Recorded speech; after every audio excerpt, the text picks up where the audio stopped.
I'm Lewin, textile manipulator. I work with clothes, I design them, I alter them. Yeah. I'm from Prince George's County, about 20 minutes outside of DC. Yeah, of course, like where you live is definitely gonna impact your work. Wherever you are, you're gonna become like, you're the sum of wherever you are, for real. But for me particularly, it impacts me to where, as an artist, you always wanna kind of go against the grain to some degree. So living in a place that's like the suburbs, it's a lot of trees, a lot of grass fields. So I find that my inspiration, I really pull from a lot of high-end stuff, like film, sci-fi, a lot of stuff that is unrealistic, fantasy. So with Solutions Code, generally speaking, it's an alterations company. But I like to think of it more like a garment consulting company, really. We really just want to extend the life cycle of garments and either give them new life with like a new design or a new fit, or just extend their life and make it new to you. So a lot of times clothes are made in ranges, so like a size small is gonna fit a range of people, a size medium, and so on. So with Solutions Code, it's solving any problem that like any of our clients would have with their clothes. So whether it's just boring, it doesn't express like how you actually feel, or maybe it just doesn't fit you right, or whatever it is, Solutions Code has that answer for you.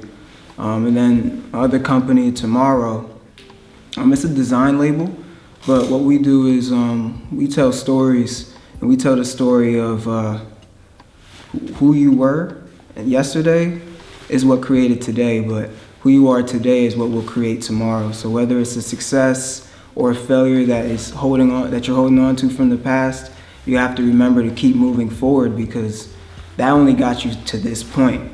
But up until this point, what you do now is going to determine what happens later on. So good or bad, keep moving forward. Yeah, there was never really a moment in particular where I realized I want to be a fashion designer. I've always been an artist. When I was younger, I used to draw, I used to paint, I played instruments. But right around high school, that's when I started to notice and pick up on trends a little bit more. I realized like junior year of high school, there was a trend where people would put rubber bands around their jeans and like cuff them in order to make them look like joggers, right? This is when H&M and probably Kanye really first started that trend with the joggers. But yeah, seeing that, I wanted my pants to be skinnier. I wanted my pants to look more like G-Stars, but that was out of my budget. But my mom was a tailor, and she would do it for me, and she later taught me, and that's when I realized it wasn't really about the brand name. It was more so about just how it looked and how it fit on you.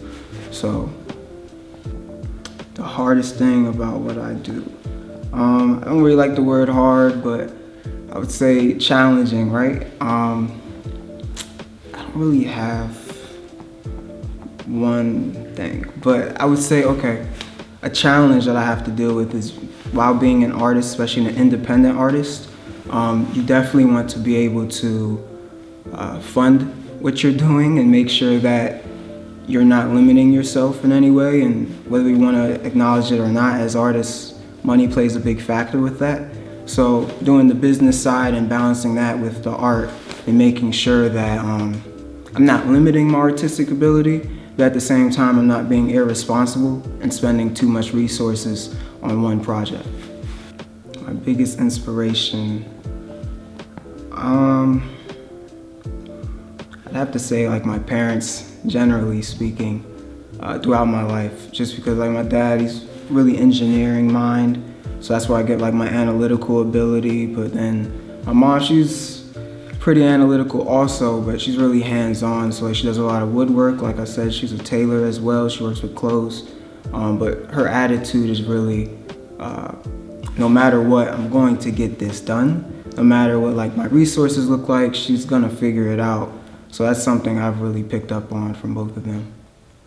Right, the pandemic, it actually presented an opportunity for me. So because I was tailoring, and you know, when you tailor, usually you have to meet up with clients and pin them and everything. But I was offered the opportunity to where I actually have carriers now pick up clothes from the client's house, bring it to me or to my other tailors. They do it, and then we just ship it back to them instead of, and we completely knocked out the physical interaction. So that's been great for business. Meditation, not even in the sense of you don't have to sit down and cross your legs and or anything like that, but like, you know, just being very direct in what you're doing and being focused. So whatever you want to do in life, whether it's film, whether it's fashion design, painting, just make sure that you spend focused time every day doing it, and eventually before you realize it, you know, you'll be a beast. My brand in the next 5 to 10 years. Shoot, I haven't even thought about it for 10. For 5, I really want solutions to be able to serve millions, someday billions, but realistically it's gonna take a little bit to get that infrastructure together.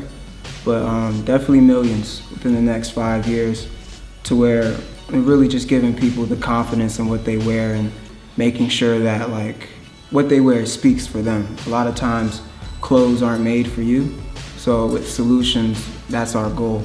So in the next 5 years, I want to be able to touch at least 1 million people. As far as for tomorrow, we're going to keep telling the story of your yesterday is what created your today, but what you do right now in this present moment is what creates your tomorrow. So whether you're holding on to success or failure from the past, that was then, and that's what puts you in this circumstance now. But what you do right now is what will create your tomorrow, will create the next moment. So we're just gonna keep doing that with that design company. Yeah, some advice I would give to aspiring entrepreneurs is even though you're looking at, and I don't want to assume, but you may be looking at this as a way for freedom, to get away from the 9 to 5, the rat race. I get to do whatever I want, I can wake up whenever I want, go to sleep whenever I want. Yeah, that's true, but it takes a lot of discipline to be an entrepreneur. So keep that in mind also.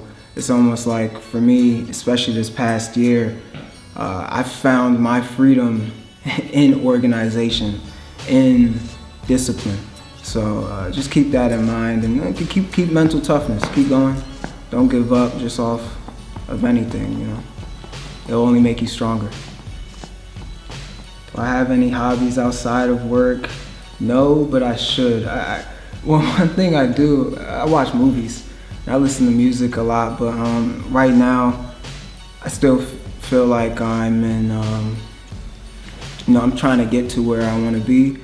I definitely don't feel in a place where I can be comfortable, so I don't have too many hobbies. My hobby actually was doing clothes, was doing art, and it's turned into work. So, yeah. So the collab with Nimbus, it's been great actually. It's been great. It's been almost 2 years in the making, but it's finally coming together. I'm happy to release it.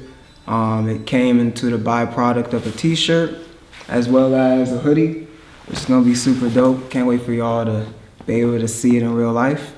But yeah, it's been great. Like, they give you a lot of freedom. They're great to work with, give you a good amount of time to where, especially as an artist, it's just good.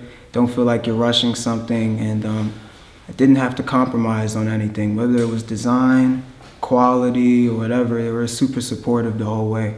So I'm really excited for this to come out.